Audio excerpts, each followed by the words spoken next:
All right, Pauline, you're good to go. Okay. Tonight my talk is about the social and pragmatic language in children with cochlear implants. The information I got, sorry, this slide looks different than when I made it. But the information source is from the National EDDI Conference this past March of this year, and it's a combination of two of the sessions that I went to. They were both done by researchers at the Cincinnati Children's Hospital, and they're listed under both. And one was the impact of language underperformance on social and communication functioning in children with cochlear implants, and the other one is the factors associated with language gaps among children with cochlear implants.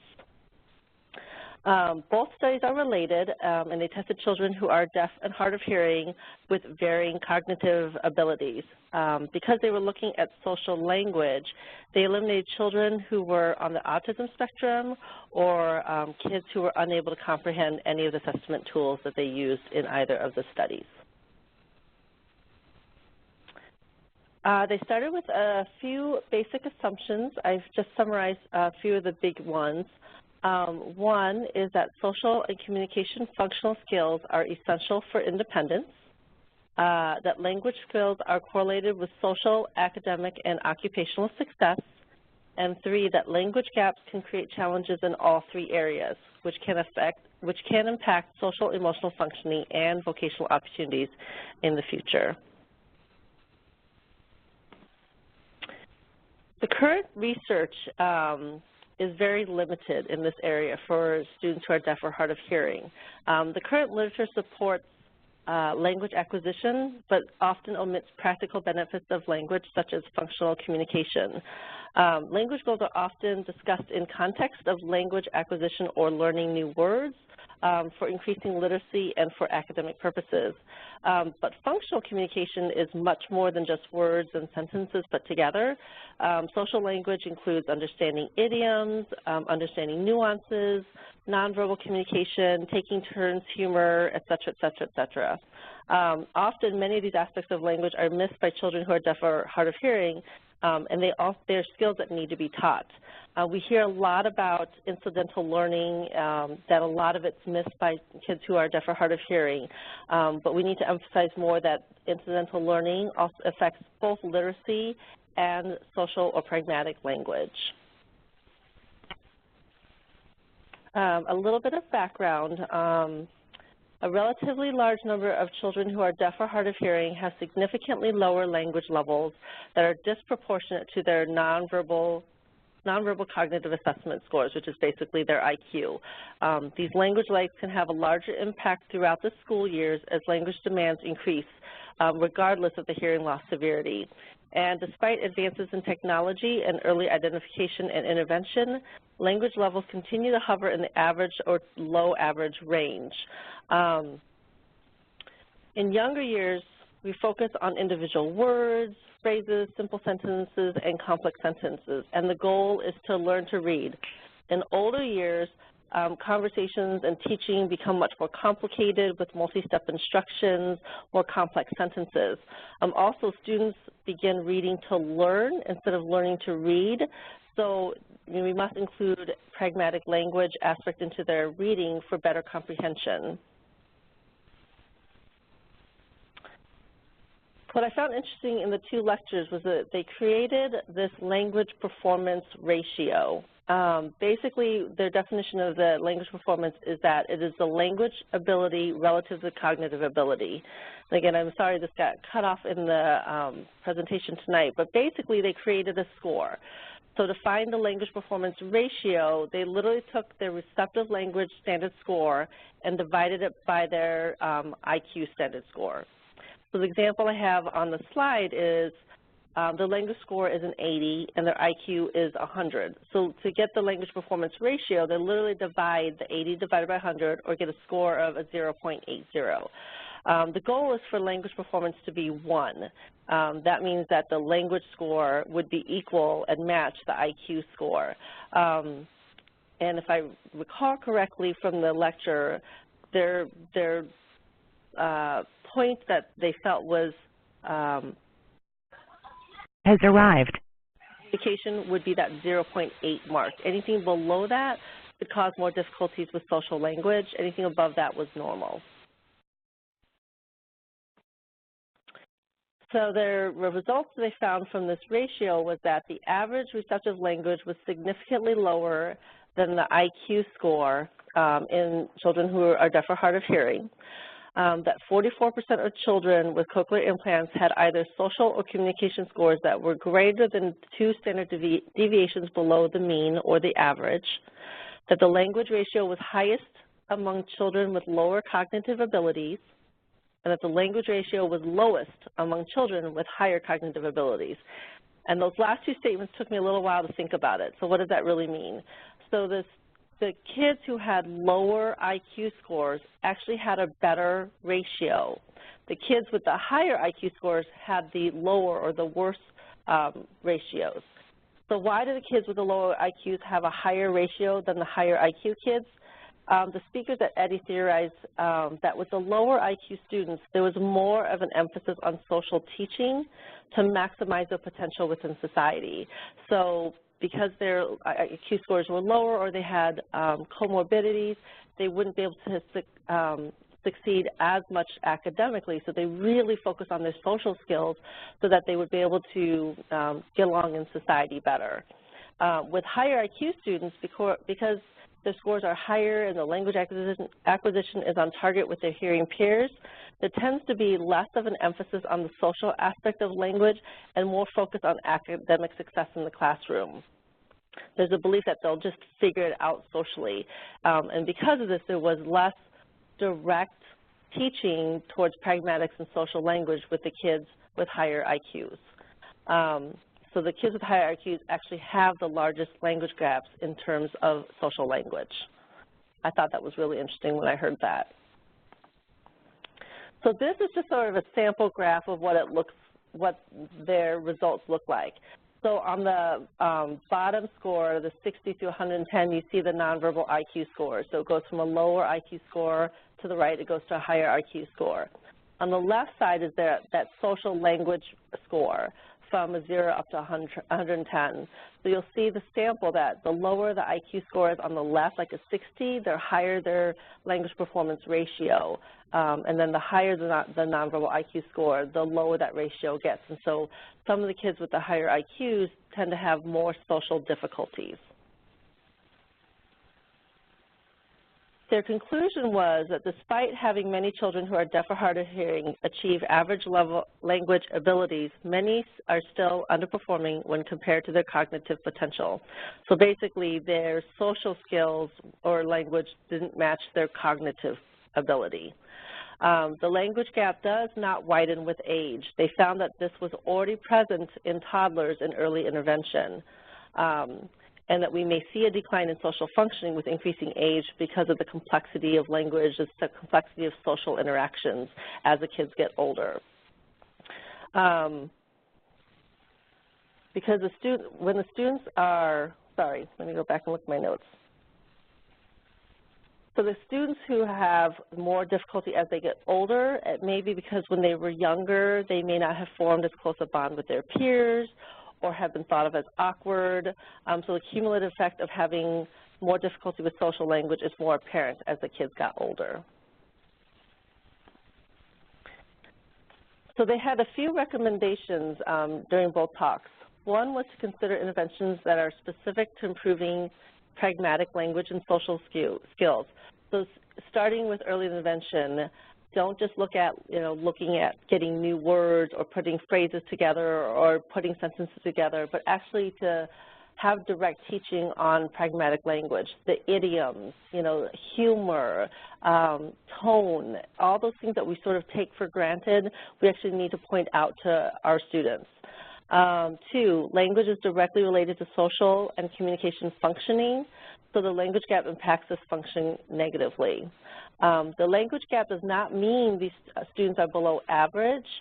We just need to be aware that it is easy to become complacent regarding normal language scores.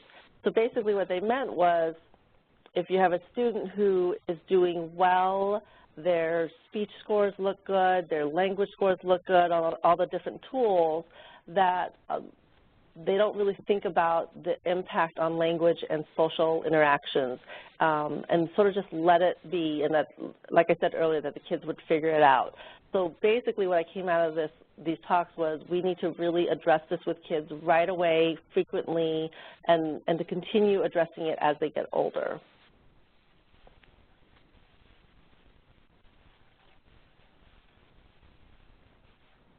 Okay, before we go back to the post-test questions, that's pretty much the whole presentation. Does anyone have any questions?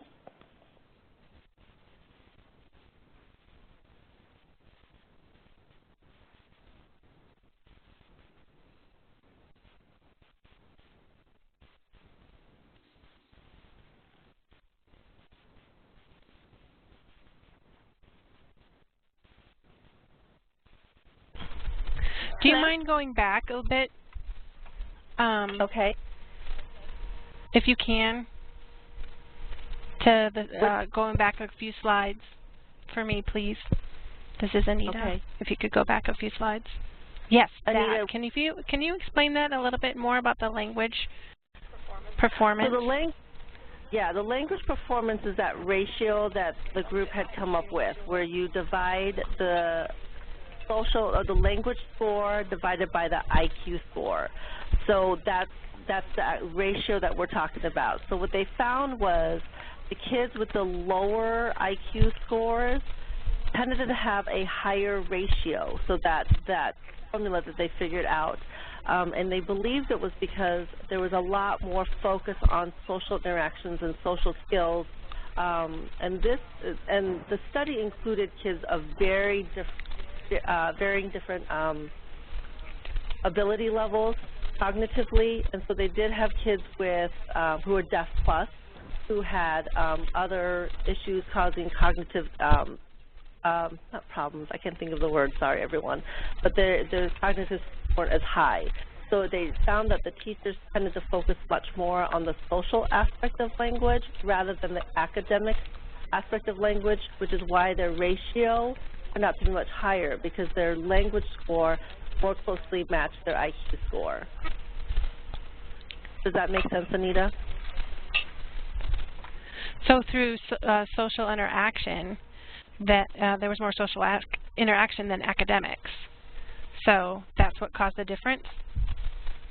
I think not necessarily interaction, but teaching towards social language and social strategy.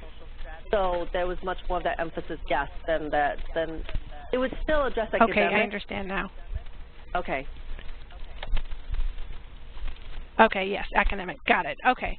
Yeah, I was a little confused, but now it's clear. Thank you. Thank you. Thank you. Anybody else have a question?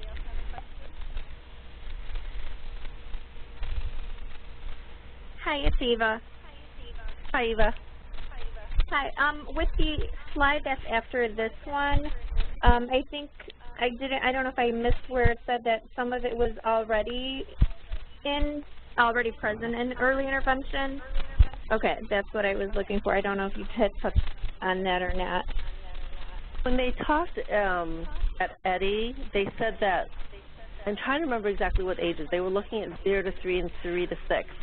And I think they started out the 3 to 6 age group, and that they found that there was already this language gap there. So then they looked at the younger group to see, trying to figure out when that really started, and they found the same thing. They found that there was already a language gap for the younger children. So that's why they're recommending that the pragmatic therapies aimed towards pragmatic social language to start immediately in early intervention.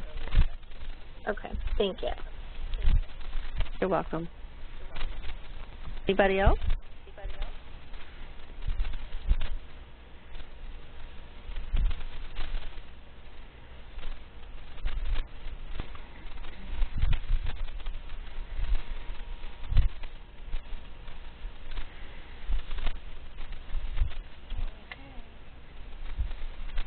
Okay, if there's no more questions, should I go ahead and go to the post-test questions, Carrie? Yes, please. Okay. All right, post-test question number 1. Language skills are correlated with A, social success, B, academic success, C, occupational success, D, academic and occupational success, or E, social, academic, occupational success.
Question 2. Number 2, ample research is currently available regarding social or pragmatic language in children who are deaf or hard of hearing. True or false?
Question 3.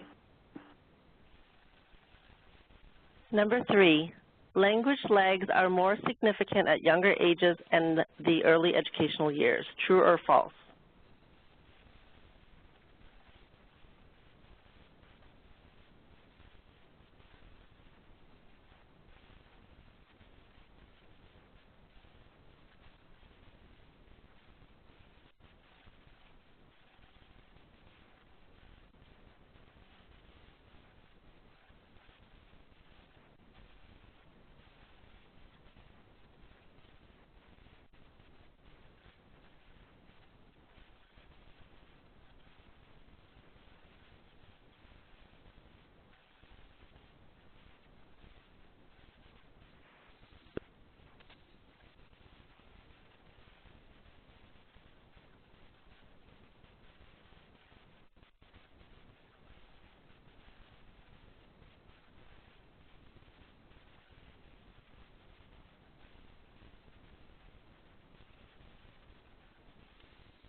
Question 4. Number 4, higher cognitive ability correlates with lower language performance ratio. True or false?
All right, question 5.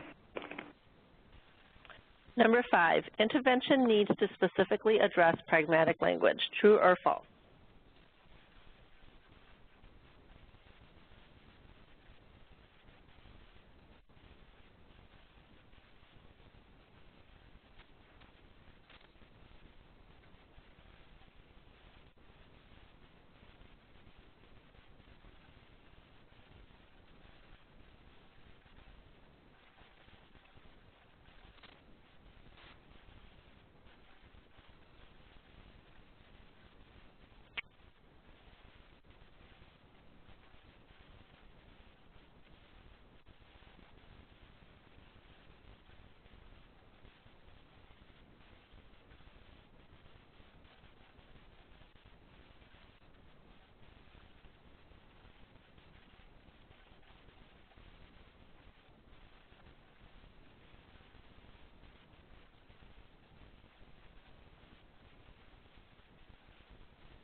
All right, Anita, you may introduce yourself and begin your presentation.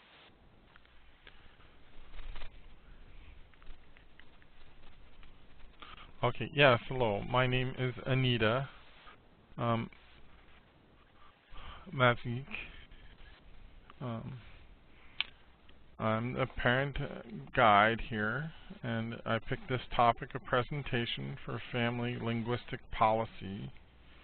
Okay, preparing, and how does it fit into your family?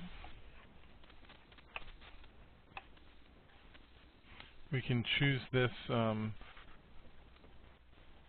session because it has the family perspective, and being able to support the family and advocate for them. The theory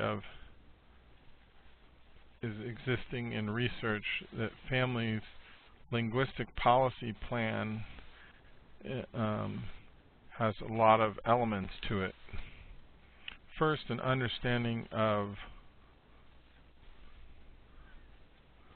the multi-language family and how young deaf and hard of hearing children are language outcasts, and they become familiar with they get to familiarize with resources for different approaches to support the families. There's a variety of resources and approaches.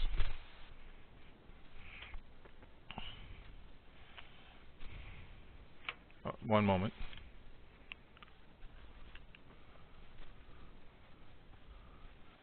This presentation talks about 4 elements to it and areas of study where this comes from. It's important to know who the presenters are and how they're familiar with child linguistics.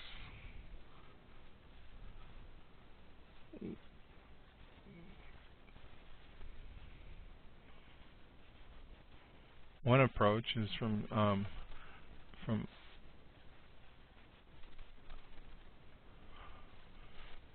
Michener, Christie, Beta, Mola, Cara, Kath, Bobby, Joe, Kate, all 4 of these. And I was curious how much knowledge and study they have. 2 presenters, Julie Mitch and Kara, had their PhDs in different areas, in ASL and English and bilingual education and early childhood development studies.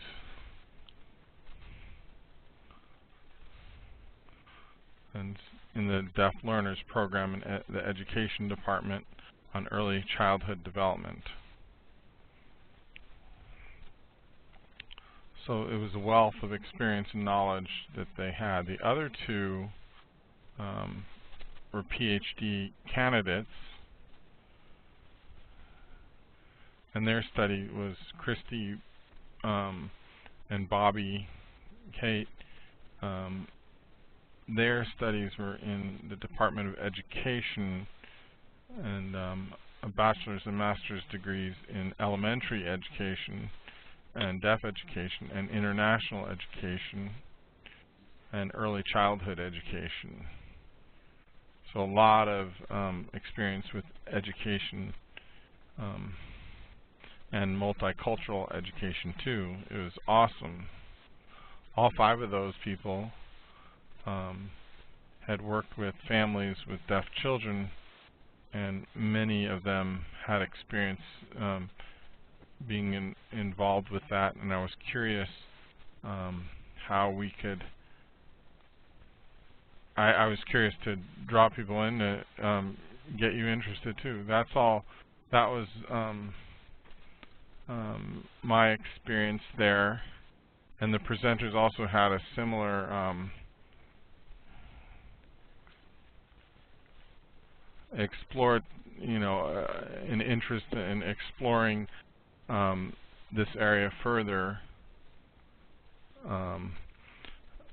Belief's deaf family had a CI in linguistic development in ASL and English too, so that was good. And also some oral-based schooling for children with CIs, cochlear implants, and bilingual education and linguistic development for a variety of various learners.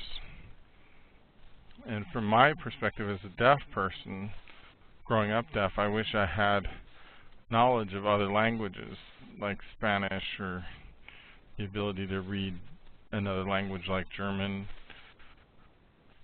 And that would have been a good experience as a young child myself. It was amazing, a linguistic cultural empowerment that happens through education of the family, younger deaf and hard of hearing children. It is very nice to have that service available there, to have that when they're younger. Being deaf myself, I thought it would be nice to share with you this. Most of the presenters there were from Gallaudet University and worked at Gallaudet University and had experience teaching early childhood development and working with them and their families. They had also a family linguistic policy plan that they were developing that would suit the families.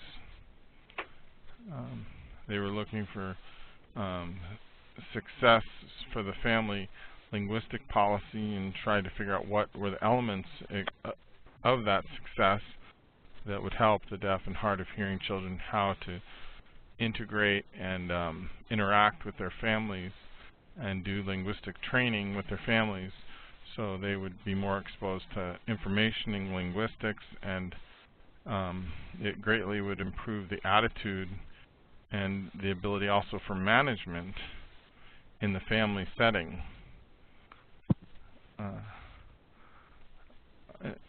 The understanding and implications for the children of who have this a complete linguistic experience is often a great experience for the children, so they have a variety of opportunities, and it greatly increases their decision-making process. A communication approach that and design let me show you go to the next one. Okay, with families,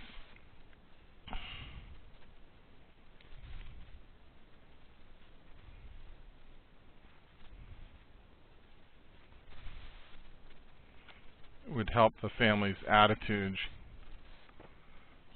between the children's linguistic development, and help the children with their motivation factor.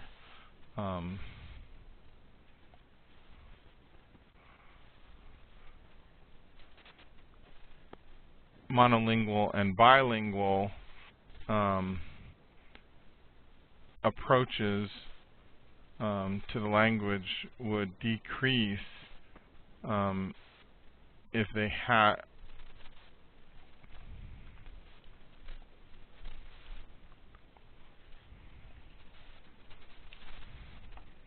monolingual or bilingual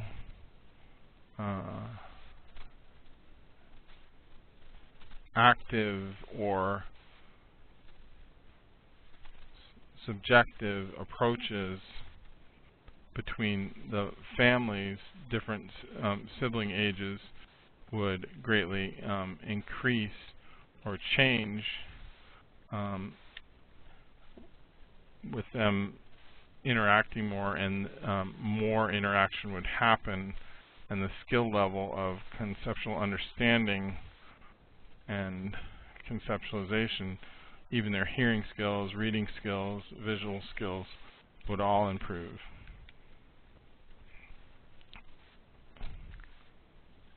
And the family linguistic options and interactions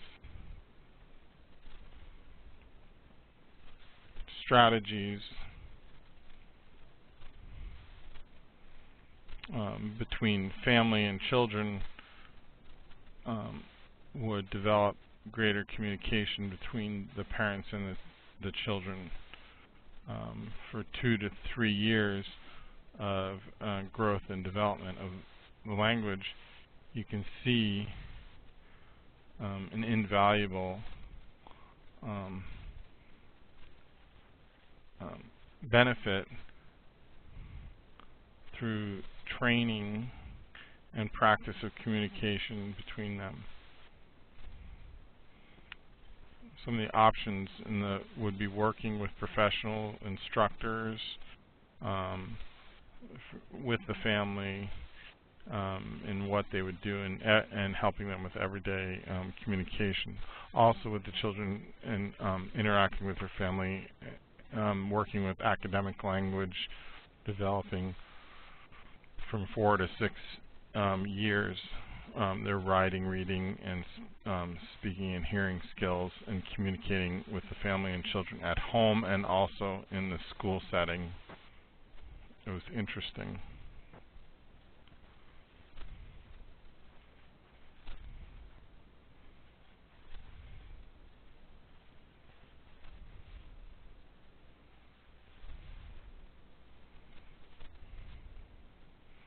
An impact on the deaf and hard of hearing children development and their acquiring of language is based on a perspective that was shared.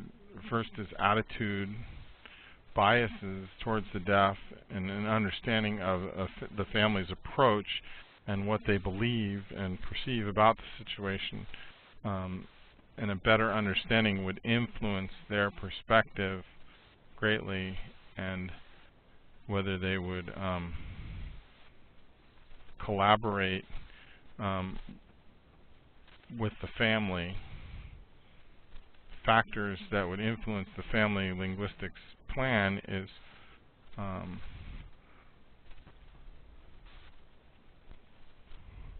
social pressures or social cultural experiences, biased attitudes or linguistic variance, roles and status of linguistic and perspectives of they would have on different deaf people, whether they sense, the ownership of the language and education, and they were planning on trying to meet the best education for the deaf person's needs.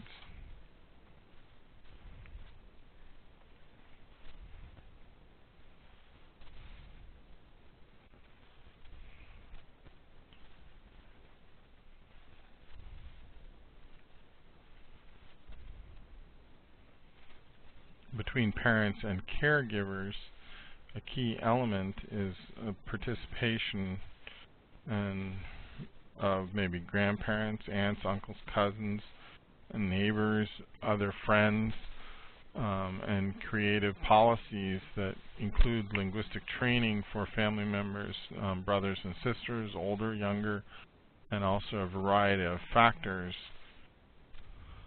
and to help them own the experience and incorporate others into the interactions, not just the parents, but the parents can see the child interacting with others, and the interaction would be widened. Social factors are also, there's other factors that impact the family's decision with their linguistic choice in the educational setting.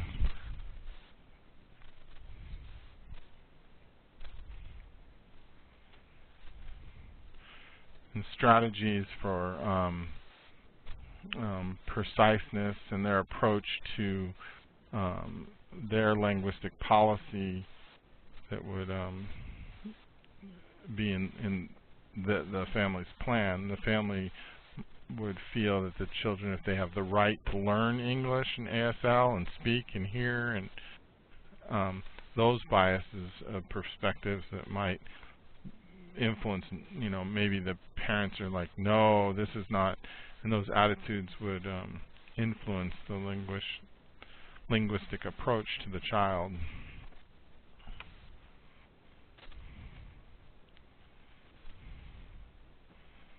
Important benefits for a visual language plan for children is safe, you know, advocacy and ability to excel in competencies and strengthen the relationship between what the activity that the child might be doing, and also develop language around that activity that they're doing, and expectation and respect for language and culture that would be age appropriate for the child so that they could learn those expectations of language and culture through language.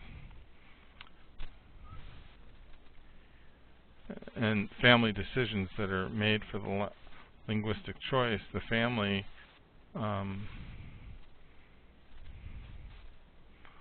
might be influenced by someone that is losing the ability to hear, and that could be a factor if they're given the right understanding of the process of what a language plan would look like, if they have a rich language experience as that they could then add to. The children could better and have an everyday experience that incorporates with the family and other people the context, integration of activities and routines and the language that goes with those, and a schedule for everyday activities that could then be built on. And more language progression then would be fostered.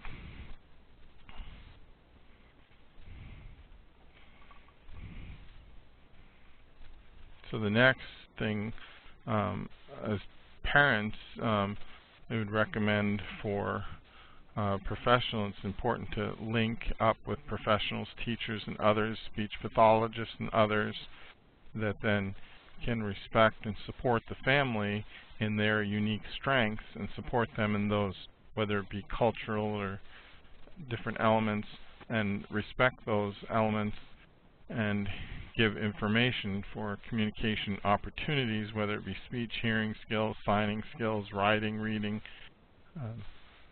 And it's important that the parents then inform the professionals of their needs and acknowledge each child's path to becoming bilingual and exceptional special factors that are needed in Spanish, English, and signing.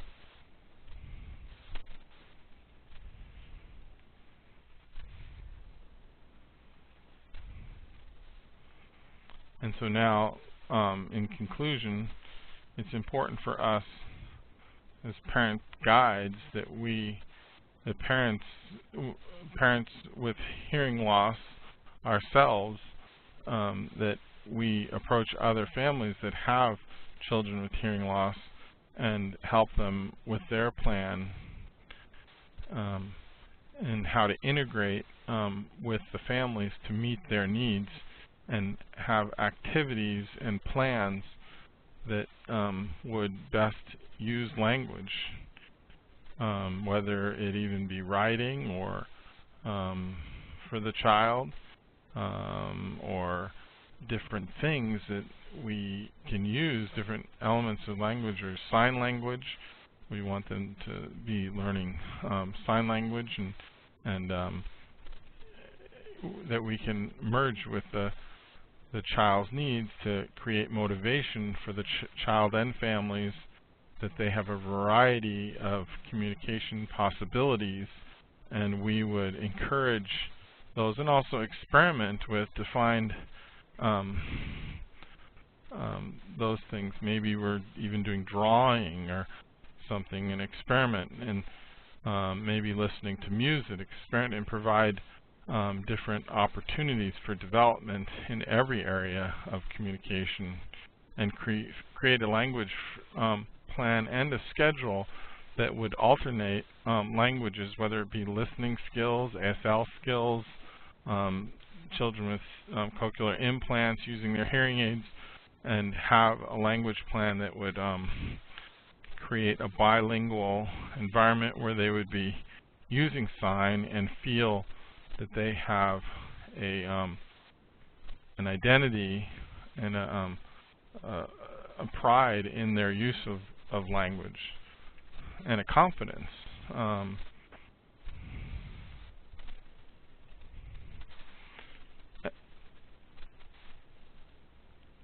I have a few examples here. Linguistic use in the column there. One, as you wake up with someone with a cochlear implant, sing a morning song. You know, maybe in Spanish as an example, there's a little song. It motivates can be a motivator. As you eat breakfast, you can use the ASL to communicate. You know, you're signing the word cereal, and saying the word cereal. And then as the family is learning how to use ASL and they're signing cereal, the father can sign cereal, the mother can, they can all sign cereal. And then as they go out to play and do an activity, there's opportunities for developing language in every activity. Maybe playing on the playground, doing crafts, and using drawings as opportunities to maybe put Spanish words in there at the same time too.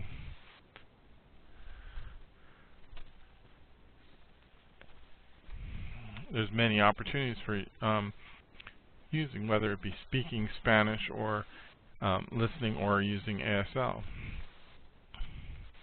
And at nap time, opportunity to read a book and sign it in ASL would be a great opportunity to develop language. Also, closed captioning on the TV. You could put on the Spanish closed captioning on the TV and it can be an opportunity for language input. Bath time, I think there can be creative things too with ASL. There's just so many opportunities.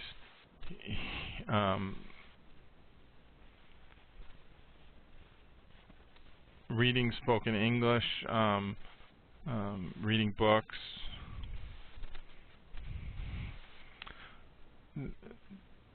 So all the everyday opportunities, maybe writing a note at bedtime, like what we did, the activities we did today, and what we had fun doing, and writing that down. These are examples of, opportunities for a language plan for the family. Writing down goals for the family, what we're going to do in the morning. We're going to eat breakfast. We're going to do this. We're going to do that. And give it as an opportunity to learn a new spoken word, a new written word, a new signed word. And it doesn't have to be in only one, done only by the professionals, but it can also be done by the family. So that's all I have. Does anyone have any questions for me?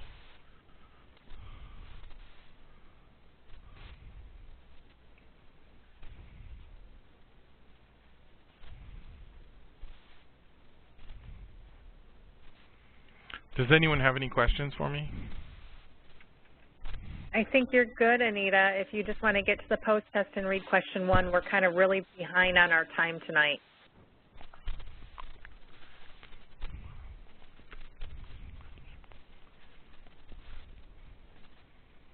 Okay.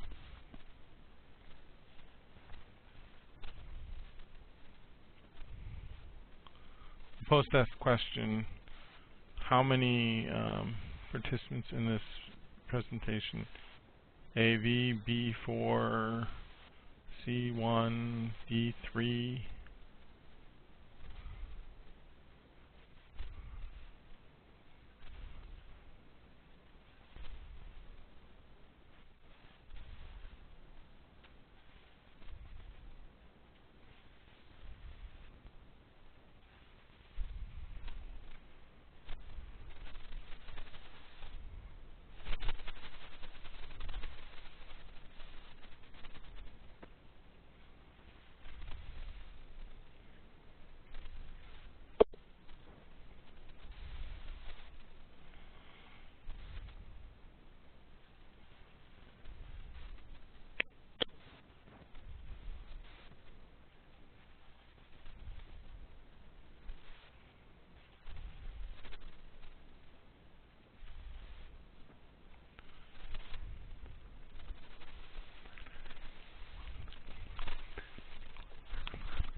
Okay, question number 2, please.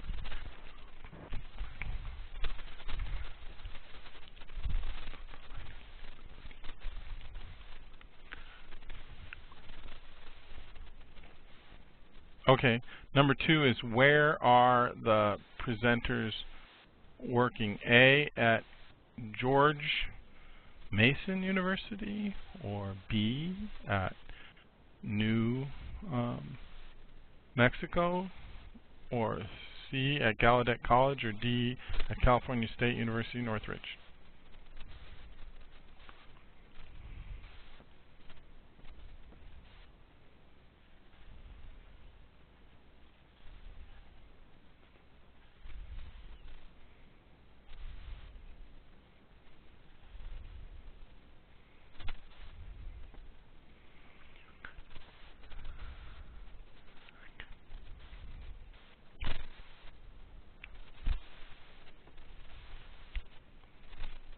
All right, question number 3, please.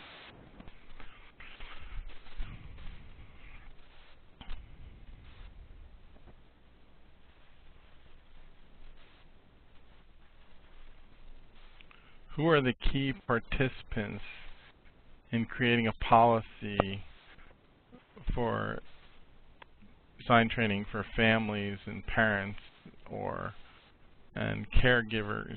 A, Professionals. Okay, wait, just one moment. So A is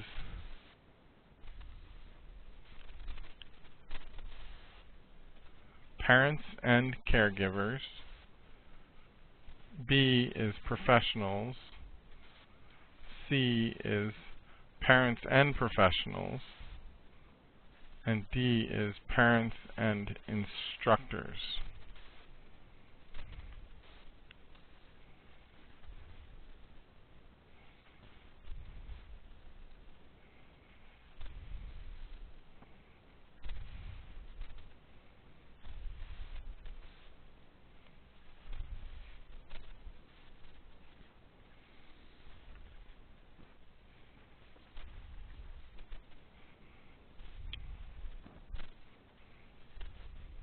Question 4, please. 4. Why did you choose this session of these presenters?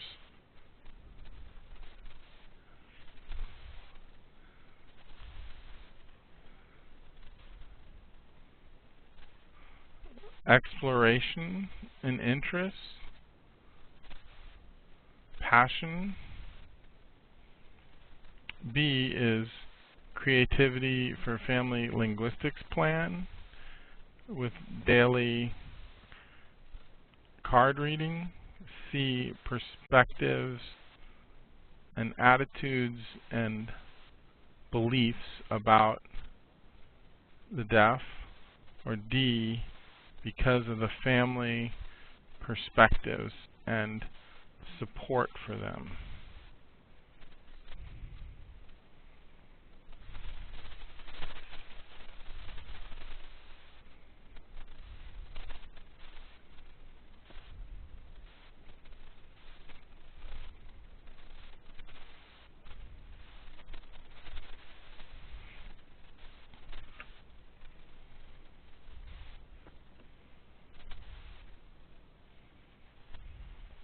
Thank you, Anita. I'm going to go ahead and stop the recording.